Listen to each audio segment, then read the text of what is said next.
Avatar படம் பார்த்திருக்கீங்களா? அதுல இந்த சீன் கண்டிப்பா பார்த்திருப்பீங்க. ம்ஹ்ம்.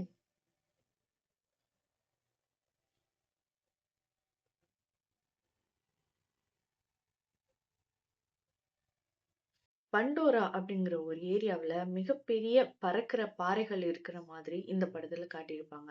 இது எல்லாருமே பார்க்கும்போது சிஜிஐ அப்படின்னு தான் நெனச்சிருப்போம். ஆமா, இந்த படம் முழுக்க முழுக்க அப்படிதானே உருவாச்சு. ஆ ஆனா இந்த இடத்துக்கு இன்ஸ்பிரேஷன் முக்கியமா நம்ம உலகத்திலே உண்மையாவே ஒரு இடம் இருக்கு. அது என்னங்கிறத நான் சொல்றேன். சைனால இருக்கக்கூடிய ஜாங்ஜான்ஜி நேஷனல் ஃபாரஸ்ட் பார்க். இந்த இடத்த இன்ஸ்பிரேஷன் பண்ணி தான் அந்த ஃப்ளோட்டிங் மவுண்டைன் உருவாக்கியிருப்பாங்க. ஆமா. இங்க கிட்டத்தட்ட 3000க்கும் மேற்பட்ட பாறைகள் பெரிது பெரிதாக இருக்கு. இந்த பாறைகள் மிக உயரமாக மேகத்துக்கு நடுவுல இருக்கிறதுனால பார்க்கும்போது இந்த பாறைகள் எல்லாமே பறக்குது போல தோணும். இந்த அவதார் படம் ரிலீஸ் ஆனதுக்கு அப்புறமா இங்க இருக்கக்கூடிய ஒரு பாறைக்கு அவதார் அலலிஜா மவுண்டைன் அப்படின்னு பேர் வச்சிருக்காங்க. மட்டும் இல்லாம உலகத்திலே மிக உயரமான கிளாஸ் பிரிட்ஜ் இருக்கக்கூடிய இடமும் இங்கதான்.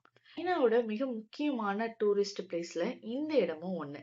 அவதார் படத்துல எல்லாமே கற்பனை அப்படின்னு நினைச்சிட்டு இருக்கக்கூடிய நாம, உண்மையாவே உலகத்துல இப்படியும் ஒரு இடம் இருக்கு அப்படின்னு பார்க்கும்போது ரொம்ப பிரமிப்பா தான் இருக்கு.